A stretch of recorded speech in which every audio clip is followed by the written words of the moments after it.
Rockefeller is widely reported in recorded history as being the world's first billionaire. He was a successful businessman who made his fortune from petroleum refining and distribution in the late 19th century, spanning into the 20th century. He was the founder of Standard Oil Company, the biggest oil conglomerate in the world during his time. In Back in History, the mission is to refresh the mind of the viewer on the events that took place in the historical past. We also bring to your viewing pleasure the profile of persons who left indelible marks on the corridors of history and on the sands of time. Welcome to this edition of Back in History. John Rockefeller was born on July 8, 1839. He was born in Richford, New York, in the United States of America. He was the eldest son and second of 6 children born to William Rockefeller. John had an elder sister named Lucy and 4 younger siblings named William, Mary, and a twin named Frank and Frances. John's father was known popularly as Big Bill. John's mother was Eliza Davison Rockefeller. His father was of dual descent, English and German. His mother was of Scottish descent. John's mother was a homemaker and a devout worshipper of the Baptist order. She was a pillar of stability in the family. Her husband was always traveling and away from home for days before eventually returning home. During these periods of absence, it was John Rockefeller's mother who held the home together and provided necessaries for the children. She was also a prayerful woman. She taught the children the virtues of hard work, and as a young boy, John had already started making money from engaging in household chores for people in his neighborhood. John learned so much from his mother.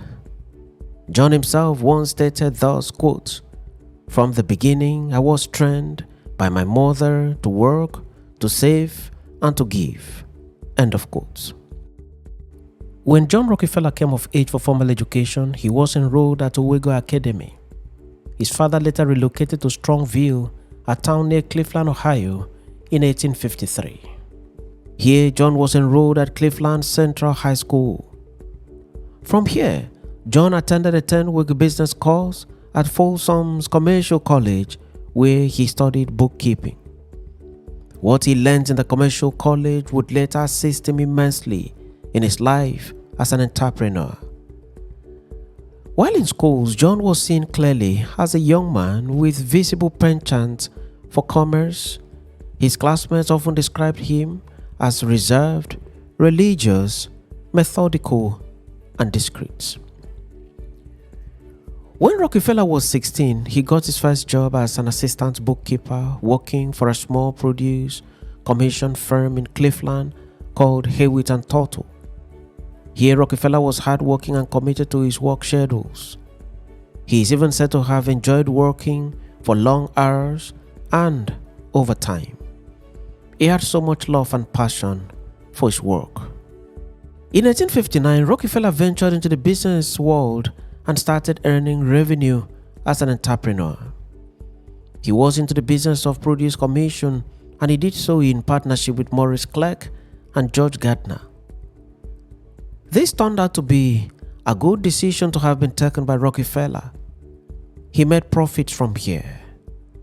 While still in the produce commission business, the American Civil War broke out and the Union Army placed orders for massive amounts of food and supplies from Rockefeller's company, and the profit of Rockefeller's partnership tripled, and John and partners had so much profit to go home with. When the war was nearing a close, with the prospect of the wartime profits ending, Rockefeller began to think of the next line of business he would go into after the war. He did a survey on the business of refining of crude oil. He found out that America was in short supply of refined petroleum products and that so much was needed in the sector. He then took the decision to invest in it. This turned out to be a life-changing decision for John Rockefeller. From this decision, John Rockefeller became the richest man in America. What he did was to switch from foodstuffs to crude oil refining. Recall that Rockefeller was into partnership with Andrews, Clerk and Company, which was composed of Clerk and Rockefeller. This partnership had existed for a number of years as a produce commission dealing mainly on foodstuffs. Rockefeller's venture into refining was also done by the same partnership at the initial stage. A refinery was built by the partnership in 1863. The partnership went on smoothly and made huge profits for 2 years, and in February 1865, Rockefeller bought out Clerk and others and then became the sole owner of the refining enterprise. Rockefeller dedicated all of his time to the refining business and made huge profits from it. He was an aggressive businessman who soon began to think of expansion of the refining business. In 1866, he built another refinery in Cleveland and became the biggest refiner in Cleveland. He soon considered the need to bring in more hands to assist in driving the business. He then brought in partners, and the partnership operated under the name and style of Rockefeller, Andrews, and Flegger. The partnership operated for about 3 years and made huge profits. On January 10, 1870, Rockefeller terminated the partnership and founded his company, which was known as Standard Oil, with its headquarters in Cleveland, Ohio. Rockefeller employed his best managerial skills in driving the success of Standard Oil and made stupendous wealth from it. While other refiners merely took kerosene from crude, Rockefeller made use of every component of crude. For Rockefeller, every component of crude oil was useful and nothing was to be wasted. Rocky thus made more money from kerosene, which was the prevailing commodity at the time, and also made money from tar paraffin wax, lubricating oil, and other byproducts. He partnered with the transport union, and his products were moved by rail across the length and breadth of America. This itself was unprecedented, and in the process, Rockefeller made more profits. He made kerosene available and affordable to all. The next thing he did was to embark on the purchase of refineries around him. He approached the owners of such refineries and offered to buy the refineries from them. He offered huge sums to them, and in most cases, the owners of the refineries could not resist his offers. They sold the refineries to him. For the refineries that were not functioning optimally anymore or were least efficient, Rockefeller bought them off and activated them to full capacity. Rockefeller simply bought off his rivals in the refining business. In just a matter of time, majority of the refineries in America were owned by Rockefeller Standard Oil. Standard Oil became very successful in the oil sector. It had its own network of pipelines, tank cars, and home delivery network, which was unprecedented in America at the time. It kept oil prices low to stave off competitors and made its products affordable to the average household in America and increased market penetration. It embarked on research and developed over 300 oil-based products ranging from kerosene to coal tar to petroleum jelly to chewing gum. This was an unprecedented feat in America at the time, when many refiners were throwing away the said byproduct after extracting kerosene. Rockefeller became an instant billionaire in America's history. Rocky continued to buy up refineries, and in no time, about 90% of oil in the United States of America was refined by Rockefeller's company. Rockefeller reigned supreme in the refining business for many years and made a lifelong fortune from it, especially while operating under the name and style of Standard Oil. But he later faced opposition from several quarters, and the major allegation against him was that he was too monopolistic in his approach, and that owing to his monopolistic tendencies, other competitors were unable to participate actively in the refining venture. The press was heavily deployed against him, and legislations were passed with a view to breaking the monopoly. Several lawsuits were filed against him in many states across America. Rocky was distracted, but he remained focused.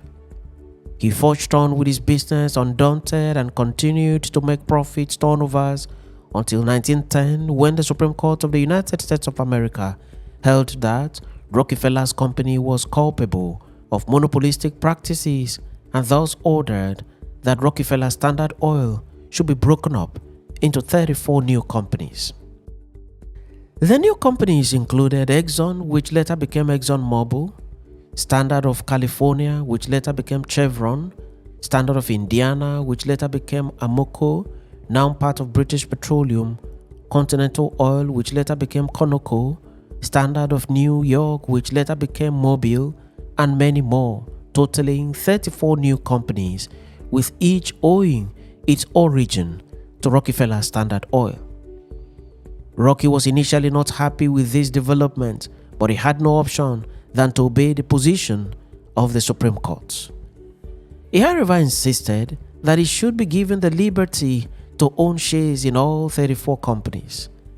This was an ingenious request from John. The liberty was granted with a caveat that the public should be allowed to buy shares from the companies. Interested persons subscribed to the shares of the 34 companies, and Rockefeller himself had about 25% of shares in all of the companies. In the first 10 years of the existence of the companies, the split of Standard Oil into 34 companies turned out to be one of the best things to have happened to Rockefeller's financial fortunes. He made more money than ever before. Most of the companies like ExxonMobil, Chevron, and others are still in existence and in operation around the world still today, and Rockefeller's shares are still running in them, making his family and foundation one of the richest in the world, with the possibility of more money still being made into the future. Through this foundation, thousands of scholarships have been offered to people from across the world to study in universities and colleges around the world. It is reported that the World Health Organization, for instance, is modeled on the International Health Division of the Rockefeller Foundation. The foundation has been a supporter of the United Nations till today. The foundation has also donated globally to agricultural causes, arts, education, human development, and more. Indeed, the fact that the investment of Rockefeller is still yielding profits till today and still extending hands to humanitarian causes around the world is itself a testament to the position that John Rockefeller was a special breed and a successful businessman of all times whose efforts have remained unrivaled till today. The Global Information Storehouse Wikipedia describes Rockefeller's wealth in the following words, quote, "Rockefeller's net worth over the last decades of his life would easily place him as the wealthiest known person in recent history. As a percentage of the United States GDP, no other American's fortune, including those of Bill Gates or Sam Walton, would even come close."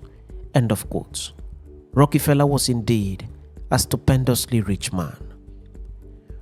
Rockefeller was a one-man, one-wife man.